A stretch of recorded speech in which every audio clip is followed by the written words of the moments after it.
नबी करीम सल्लल्लाहु अलैहि वसल्लम ने सुबह के वक्त जो दुआएं कसरत से पढ़ने की आपने तलकीन की, जिस दुआएं सिखाई, उनमें से अक्सर दुआओं में जुमला आता है कि माशाअल्लाह कान व मा लम यशा लम यकुन। जो अल्लाह ने चाहा वो हुआ और जो उसने नहीं चाहा वो नहीं।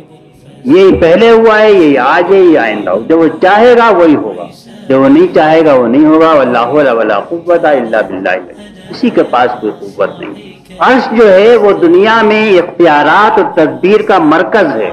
हम नहीं जानते अर्श क्या चीज है, ये तो अल्लाह ही बेहतर जानता है। इन चीजों को हम नहीं समझ सकते, लेकिन ये हम जानते हैं कि अर्श जो है ये वो जगह है कि जहां से सारी कायनात की तदबीर हो रही है। तख्त सल्तनत जिस तरह होता है उस तरह अर्श है।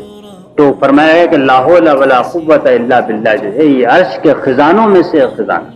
ये कुव्वत और तदबीर जो है वो जो बंदा ये समझ ले कि जो कुछ हो रहा है वो अल्लाह की तरफ से हो रहा है और इसका एतराफ वो अल्हम्दुलिल्लाह कह के कर चुका है, उसी का ही नतीजा है जो वो कहता है कि इय्याका नअबुदु व इय्याका नस्तईन।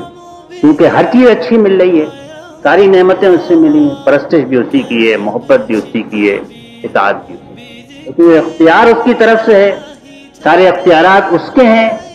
इसलिए आदमी अगर हाथ फैलाए, तवक्को रखे, मदद मांगे, भरोसा करे, फिर उसके ऊपर करे। जैसा मैंने कहा कि ये दरअसल तौहीद की रूह है। इसी बात को एक हदीस में कहा है कि दुआ व मुख्कुल इबादत। इबादत एक चीज है, अल्लाह से मांगना दूसरी चीज है। लेकिन जब आदमी अल्लाह ही के आगे हाथ फैलाती, उसी के आगे अपने आप को फकीर समझे, उसी के आगे मोहताज समझे और उसी के आगे हाथ फैलाए, उसके अलावा किसी के आगे हाथ ना फैलाए, तो फिर ये मुख्कुल इबादत, ये मगज़ और रूह है बंदगी और इबादत।